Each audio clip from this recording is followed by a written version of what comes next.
Bak jatuh tertimpa tangga. Itulah yang dirasakan seorang pedagang keliling di Kemayoran, Jakarta Pusat. Usai barang dagangannya dituduh menggunakan bahan berbahaya, ia juga mengaku mendapatkan intimidasi serta kekerasan dari sejumlah aparat hingga membuat dirinya terluka.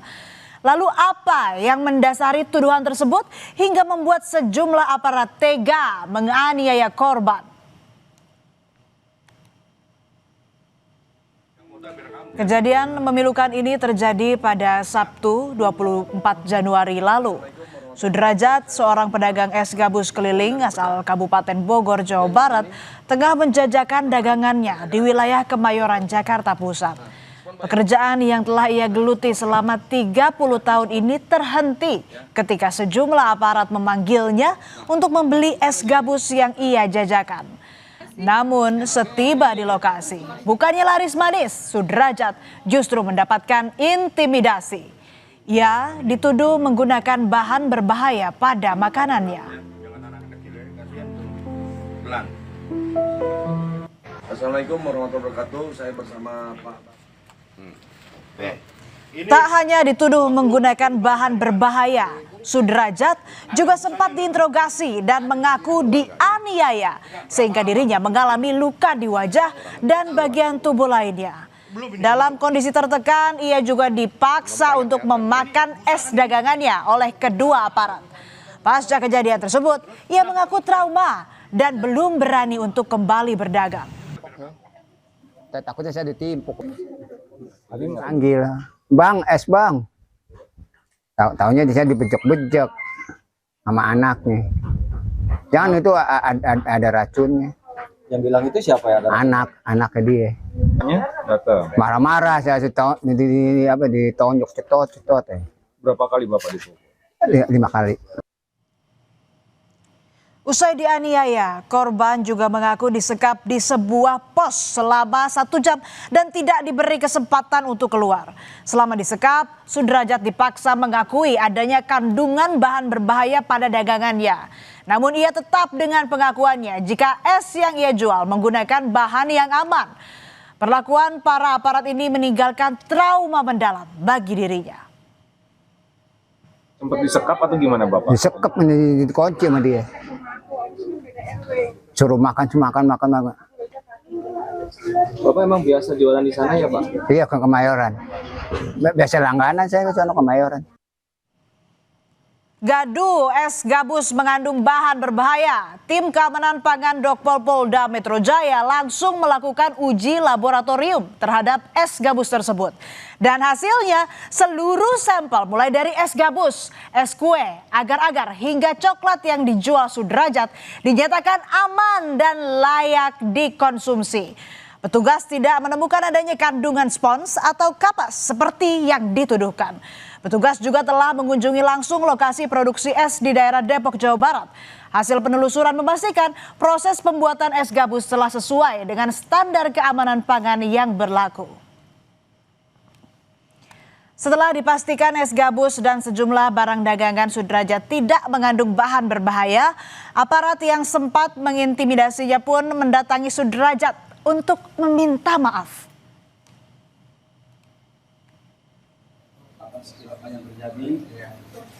Kedua aparat tersebut merupakan anggota TNI Polri, yakni Babinsa di Kelurahan Utan Panjang Kemayoran dan Babin Kamtibmas Kelurahan Kampung Rawa, Johar Baru. Pasca viral, keduanya mendatangi rumah korban dan menyampaikan permohonan maaf kepada korban.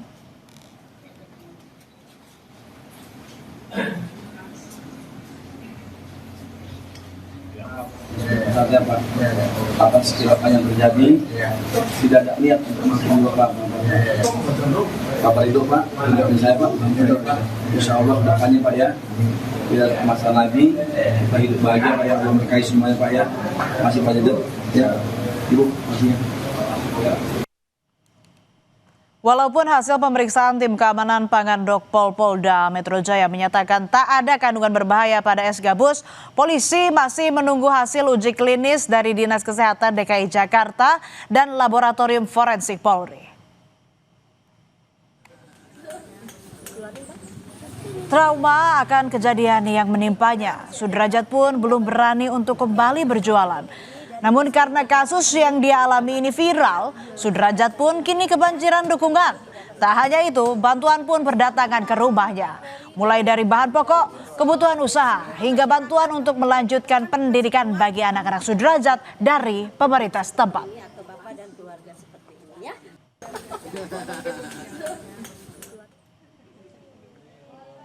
Tak mau ketinggalan, Kapolres Metro Depok juga memberikan modal usaha.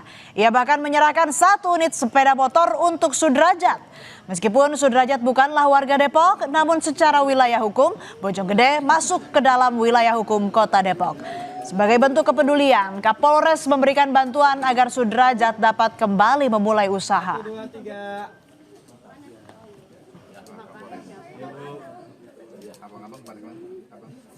Dan hari ini kami hadir di sini untuk bisa sedikit memberikan bantuan kepada beliau. Mudah-mudahan ini bisa membawa manfaat untuk usaha beliau. Apa aja itu Pak? Motor dengan sedikit modal usaha untuk beliau. Sudrajat mengaku senang dan mengucap syukur banyaknya dukungan dan bantuan dari warga dan pemerintah setempat kepada dirinya pasca mendapatkan intimidasi. Ia merasa bersyukur namun masih belum mau kembali berjualan dalam waktu dekat karena masih trauma.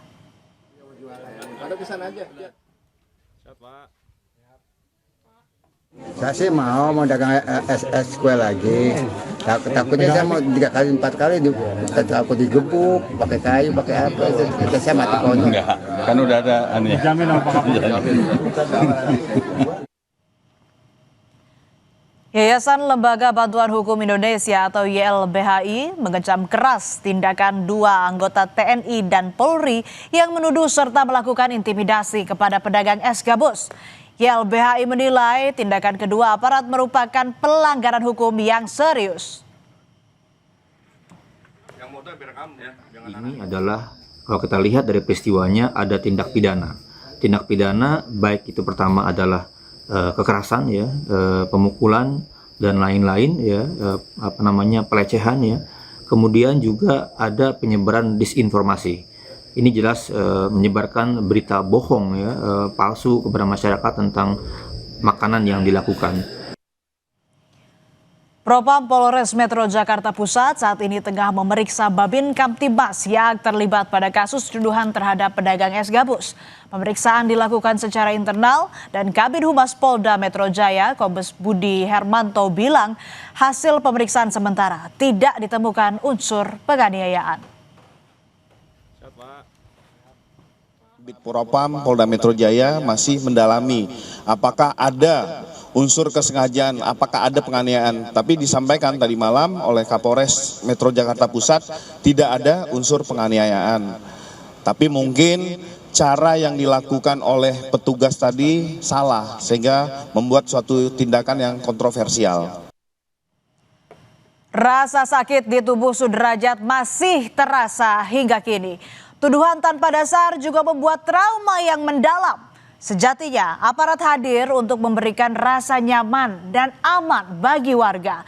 Sebagai aparat, seharusnya melaporkan jika mencurigai kandungan pada satu jajanan ataupun makanan yang ada di lingkungannya kepada pihak terkait untuk dilakukan pemeriksaan. Bukan malah main hakim sendiri dan menuduh seseorang tanpa dasar dan bukti yang jelas.